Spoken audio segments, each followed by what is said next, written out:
A 32-year-old married for 5 years, gravida 1, para 0, presented for new prenatal care after having a positive pregnancy test 2 weeks earlier.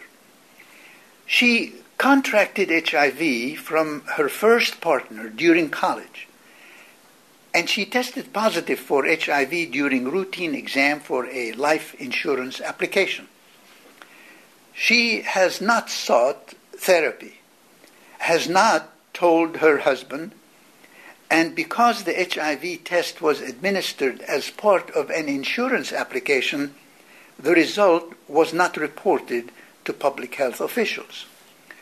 Only her mother and her family physician knew, and they agreed to not perform testing or bill based on the HIV diagnosis. She was very concerned with the consequences of her family and friends knowing her disease status. During the initial prenatal care visit, the doctor discussed the benefits of treatment of the patient and AZT prophylaxis to prevent vertical transmission of HIV to the fetus.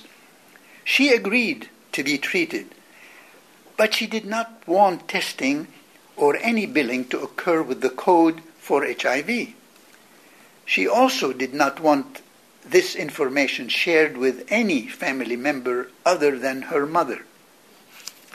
She wanted all phone calls concerning her conditions to go to her mother and no phone messages to be left. It was explained that she would need to be tested for HIV and followed with viral loads for optimal care. After this understanding, she agreed to the testing. An infectious disease consult was also arranged. The patient did have a positive Western blot for HIV. She started therapy.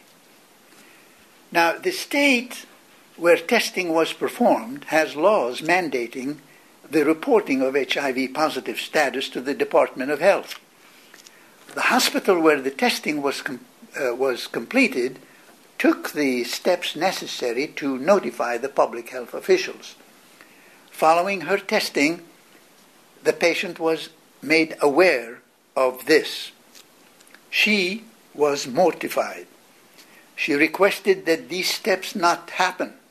However, as the state laws required, she would be contacted and an interview arranged to determine other potential sex contacts at risk for HIV.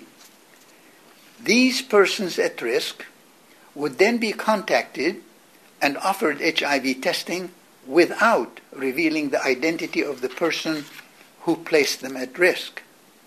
But if the person is married, the spouse is notified that their spouse tested HIV positive. The physician called the patient and explained the procedure. She decided to tell her spouse that he tested positive for HIV and he gave it to her. She was concerned that she would lose her husband and wanted to put the diagnosis in these terms to minimize this risk. The physician advised against this. Nevertheless, she told her husband and brought him to her next prenatal visit for counseling. He was counseled in generic terms without discussing how he or she may have contracted HIV. He desired testing, and this was completed. The couple returned 1 week later for the results. The husband was negative for HIV.